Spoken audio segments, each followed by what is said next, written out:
Today on CityCast Chicago, we're talking record heat over the weekend, Mayor Johnson vetoing the snap curfew, and we've got new neighbors on Montrose Beach, y'all. It's Tuesday, June 24th.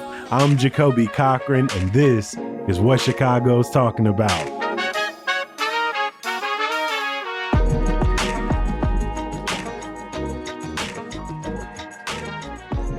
I've got executive producer Simone Alicea in the building with me. Morning, Simone. Hey, good morning, Jacoby. How are you? Oh, I'm doing well. I am sitting very lucky to be sitting next to a nice cool breeze right now. The AC is going in my room. And I've been trying to lean into the vent as much as possible because this heat has been heavy, scorching. We've had a heat warning in effect the last 4 days, basically.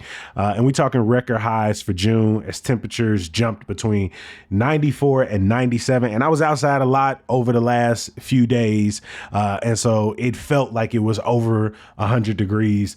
Even on Saturday, the low of 78 set a minimum temperature record. Simone, how did you manage over the weekend? I stayed inside a lot. Mm-hmm. That would be the biggest thing. You know, I live, it's interesting because I live near the lake. And so my neighborhood was really, really crowded as like people were just flocking over to the water, trying to stay cool.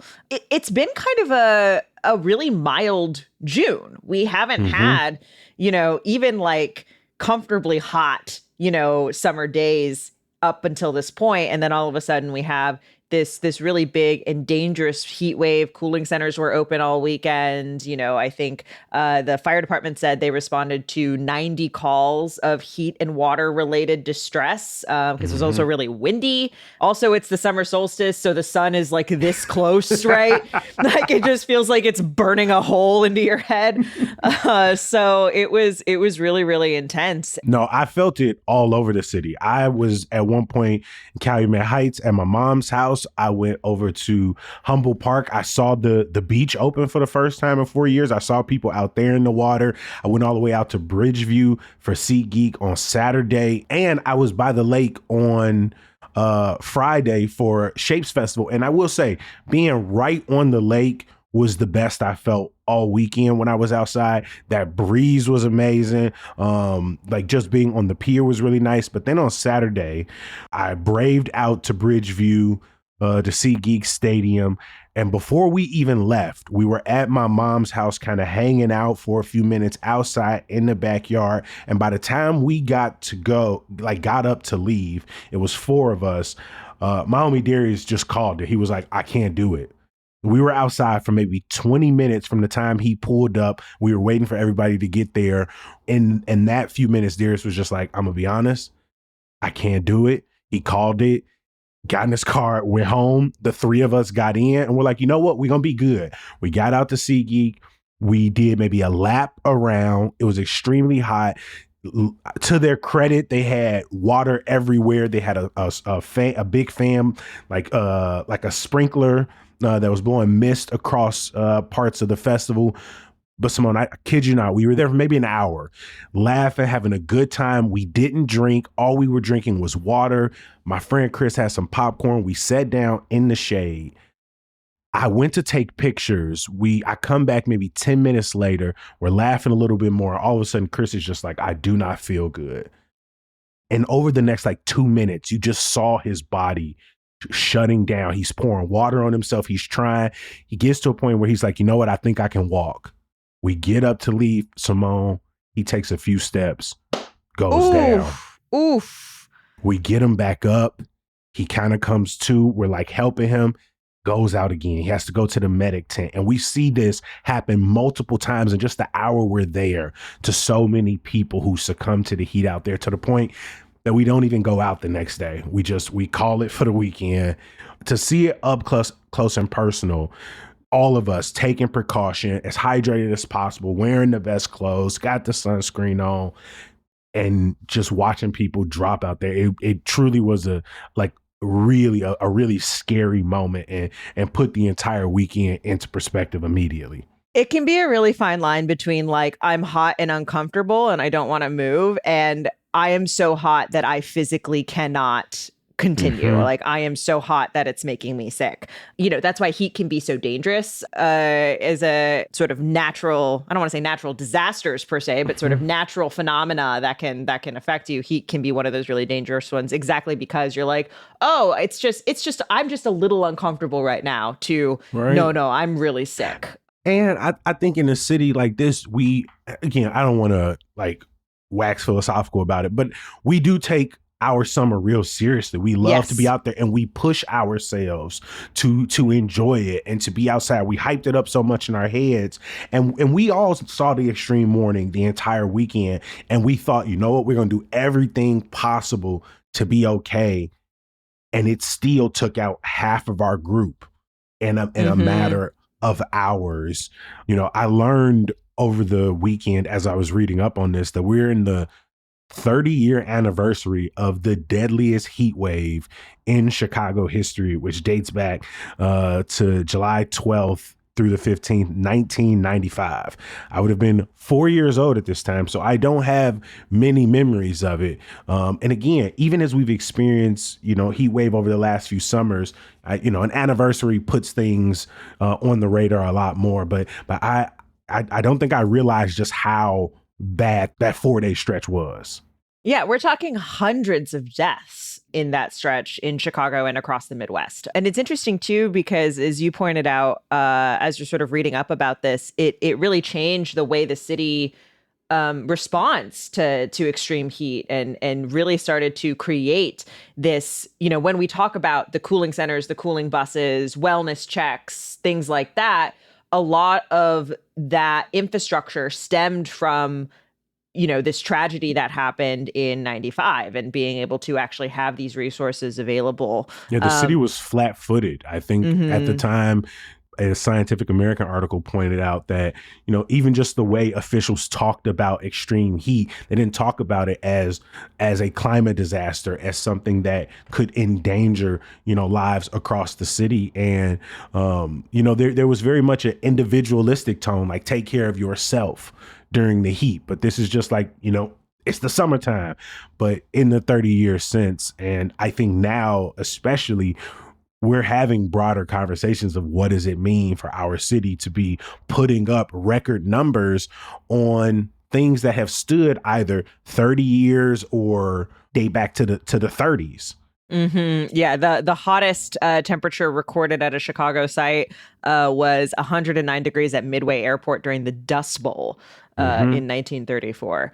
And that's the recorded temperature, though, not the heat index, which sort of, right, this weekend we saw heat indexes in the hundreds, and the heat Hmm. index kind of refers to, it has to do with like how the humidity is interacting, and it's more like a feels like temperature. Right. The numbers we saw over the weekend, while they didn't get that high, they were, again, like we said, the highest on like any day in June. And they said the potential for Monday was to set the record high for any June 23rd in Chicago's history, or at least in recorded history. Yeah, luckily by the time folks are hearing this, the extreme heat, the extreme heat warning, should be done, and should hopefully have broken. We're expecting some rain in the forecast today and tomorrow. It's still going to be pretty hot. We're talking like mid 80s in the highs, but nothing like the sort of really oppressive heat that we saw over the past few days.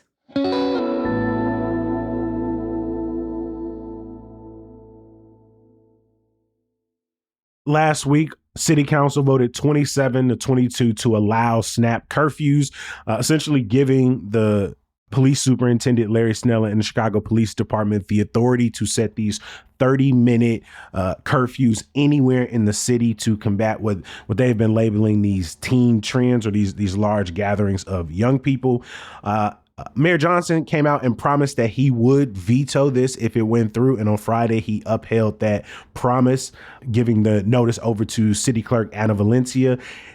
We want to note this is not only Mayor Johnson's first veto, but this is the first mayoral veto in Chicago in almost 20 years, dating back 2006, Simone. So even though we saw this coming, this is a big deal. Yeah, it's interesting. Johnson has been really consistent on his messaging around his idea around not just this particular ordinance, the snap curfew ordinance, but kind of any kind of ordinance that would enforce a stricter or sort of specific curfew on young people in Chicago, right? So this proposal, we've talked about it a lot on the show, but has been spearheaded by Second Ward Alder Brian Hopkins, who's been pushing for this for a couple years now, has been really on this curfew thing, partly because of some high profile shootings that have happened in his ward downtown, some of them involving tourists. You know, initially he had proposed an 8 p.m. curfew for sort of the central business district, so downtown Loop, et cetera. There's already a 10 p.m. curfew citywide for young people in Chicago. And a Millennium Park curfew. Yes, you have the Millennium Park, which is, you know, after 6, you have to be accompanied by an adult, right? Mm-hmm. The 8 p.m. one wasn't really gaining steam, and then this proposal came about. There was a version of this that would have required the police superintendent to work with the deputy mayor of community safety, you know, so working with a civilian in the mayor's office. But then that provision got nixed, and it became the one that was passed became this one that gave that authority solely to the police superintendent to sign off on this. I think that's partly what led to, or potentially what led to, this really close vote, 27-22. It passed. You know, that is not, it's certainly not veto proof. It will require at least 34 alders to override the mayoral veto. Hopkins says he's already trying to whip those votes right now. You know, he says that there are people who maybe voted against the ordinance, who disagree with the ordinance, but don't like the idea of a veto, that maybe he can get on his side. Unsure of who those folks might be. You know, the other thing that I think is interesting about this is the timing. So Johnson, you know, has, as you said, submitted to the clerk. It's the first step, you know, says, I'm vetoing this ordinance, right? But the council isn't going to take this back up again until mid-July.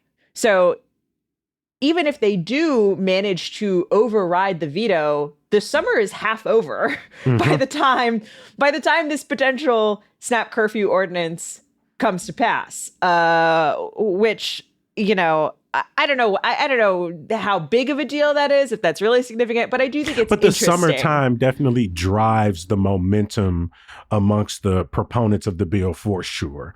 This idea that young people are going to be gathering during the summertime, downtown and otherwise, I think really kind of ratchets up that pressure for the people who support the bill. The people who have been against it, some didn't like the 30-minute window, said that that's not practical, talked about how police already have broad authority to disperse large crowds if they see fit. Well, because Hopkins has come out and said that, like, well, yes, we have this, right, the way the legislation is written, it's, you can call it within 30 minutes, but probably they would call it within more time than that, or probably they would call it before a gathering even happens, when they know one of these teen trends, one of these gatherings might take place, and then they'll call the curfew before that happens.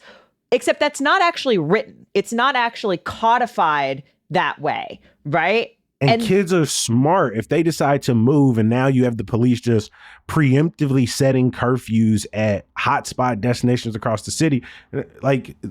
Well, even besides that, though, I think it raises this larger question of, like, if that's how you intend for it to work, why not write it down? You know, the other thing that the mayor points out, and he pointed this out in his letter, his official letter in casting the veto, is that currently crime is down in Chicago. He has made it a big focus of his tenure in his administration to employ more youth, to create more youth engagement, which he sort of, in his view, is the thing that will, you know, if the concern is that young people are gathering, don't have anything to do, could be getting into violent situations as a result of sort of these large gatherings. Well, maybe there's something else they could be doing with their time. Maybe there's another way to engage them. I think I'm really curious to see how this plays out in the council. Of course, from the sort of political side of things, Johnson doesn't always have the smoothest relationship with the city council as a whole. Even his allies, kind of. I could see them want to wrestle back control just by throwing this in his face. I would hate to say that 7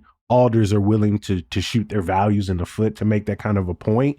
But at the same time, there were some adjustments. Again, this 30-minute window, maybe giving the final call back to split between the police chief and the deputy mayor. Maybe that would be enough to get, that necessary group of people. But I would hope that people wouldn't use this, like leverage Chicago's youth in this way to try to make a power play at the mayor.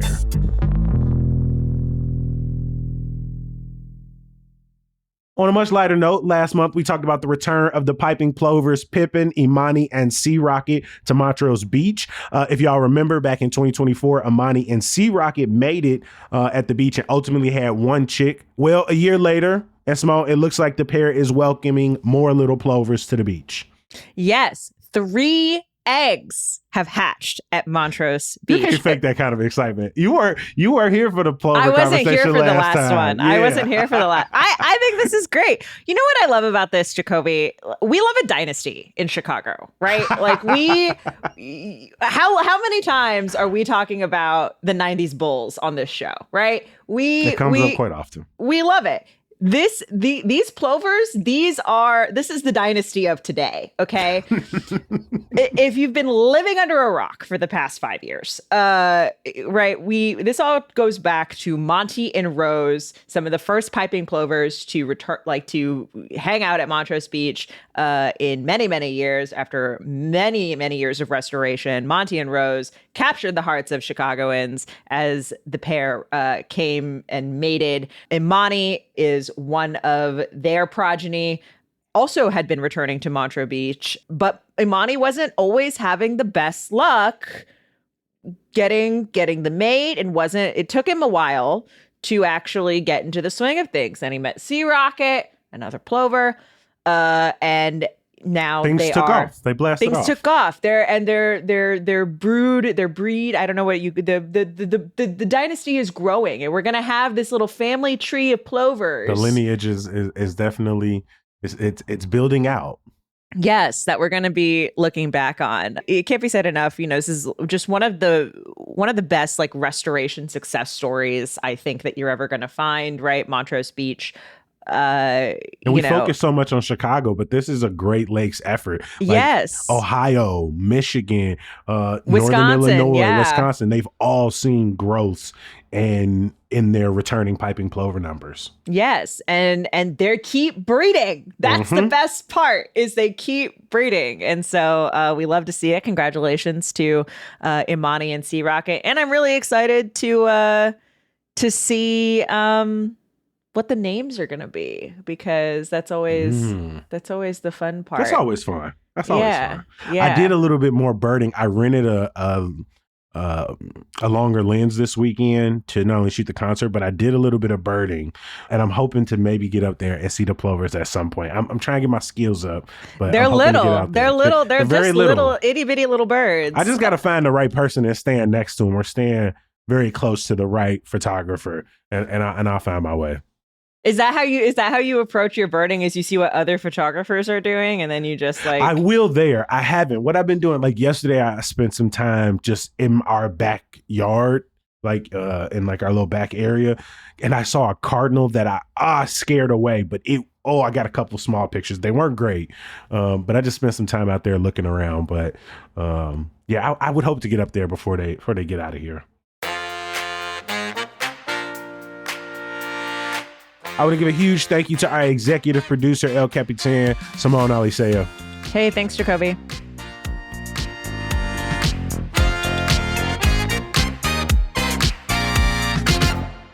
Before we get out of here, I've got another neighborhood shout out. This is where CityCast Chicago neighbors, aka our members, get to shout out a local business or organization that you love. I do it all the time. And I wanted to give y'all an opportunity to get in on the fun.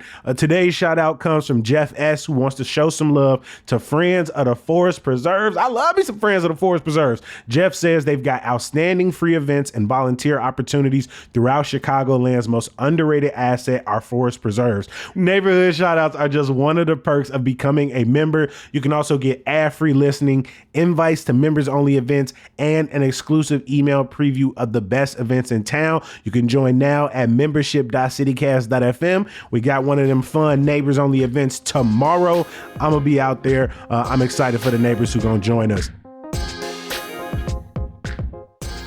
You know we can't get out of here without some good news. Respect the Mic, the poetry open mic, is back this Thursday, and they are going to be at Monday Coffee in North Lawndale off 16th and Sawyer. Headliners include Kareem Simpson and Devon Clark, and we love all of the good folks over at Monday Coffee. Today is actually Chess Tuesdays, so if you're interested in playing a little bit of chess, getting you a nice drink, then head over to Monday Coffee. In the meantime, in between time, we appreciate you. We love you. We're going to be back bright and early tomorrow. Hopefully you'll join us. Peace.